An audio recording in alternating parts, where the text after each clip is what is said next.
নমস্কার, শুভ্রা কিচেনে সবাইকে স্বাগতম। সবাইকে জানাই হ্যাপি নিউ ইয়ারের শুভেচ্ছা। পুরনো সকল দুঃখ কষ্ট ভুলে আমরা আমাদের জীবনটাকে নতুনভাবে নতুন করে শুরু করব এবং সবাই সবার লক্ষ্যে পৌঁছানোর জন্য কঠোর পরিশ্রম করে লক্ষ্যে পৌঁছাবো। তো এটা আমাদের ছিল 31st নাইটের আয়োজন। আমাদের আইটেম ছিল শুধু বাসন্তী পোলাও আর চিকেন কষা। কলকাতাতে বাসন্তী পোলাও বললেও আমাদের বাংলাদেশে কিন্তু এটাকে মশলা পোলাও বলে। মশলা পোলাও এই ফার্স্ট টাইম আমরা করেছি। কিভাবে করলাম তোমাদের সঙ্গে চলো শেয়ার করি। আমাদের ছিল 2 কিলো এখানে পোলাও চাল, মানে গোবিন্দভোগ চাল। রান্নাটা করার জন্য প্রথমে আমরা দিয়ে দেব ঘি, তারপরে একটু সাদা তেলও দিয়ে দেব। এবারে দিয়ে দেব তেজপাতা, গরম মশলার ছাল, কটা এলাচ, তারপরে দেব শুকনো লঙ্কা। এগুলো দিয়ে একটু ভালো করে ভেজে নিতে হবে।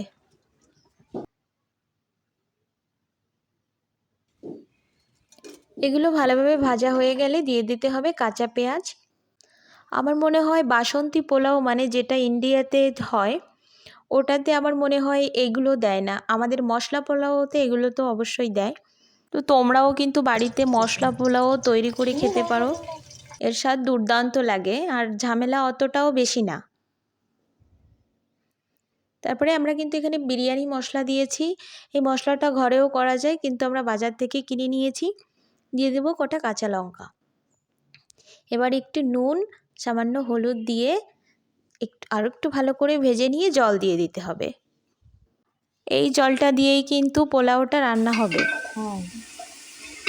তারপরে দিয়ে দিতে হবে অল্প কটা কিশমিশ। এবার চালটা তো আমি তখন ধুয়ে জল ঝরাতে বসিয়েছিলাম। আমি কিন্তু গ্লাস মেপেই দেব, কারণ গ্লাস মেপে দিলে আমার জলের পরিমাণটা ঠিক থাকবে আর ভাতগুলোও খুব সুন্দর ঝুরঝুরে হবে। এই যে আমি 1 গ্লাস চাল মেপে এটা রাইস কুকারে দিয়ে দিয়েছি।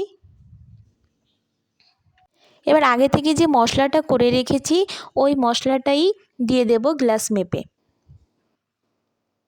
2 গ্লাস চাল দিয়েছিলাম, সেভাবে 2 গ্লাস জলও দিয়েছি আর একটু বেশি দিয়েছিলাম। 2 গ্লাসের একটু বেশি দিতে হবে জল।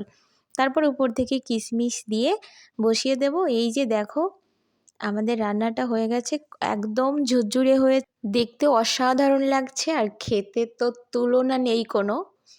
তো এটা তো নিরামিষ মাংস সব কিছুর সঙ্গে খুব ভালো যায়। নতুন নতুন রেসিপি পেতে আমার চ্যানেলটিকে সাবস্ক্রাইব করে পাশে থাকবে।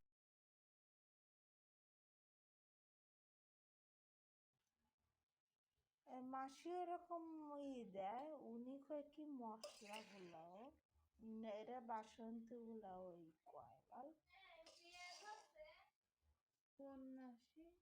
মাসি তোমার মামি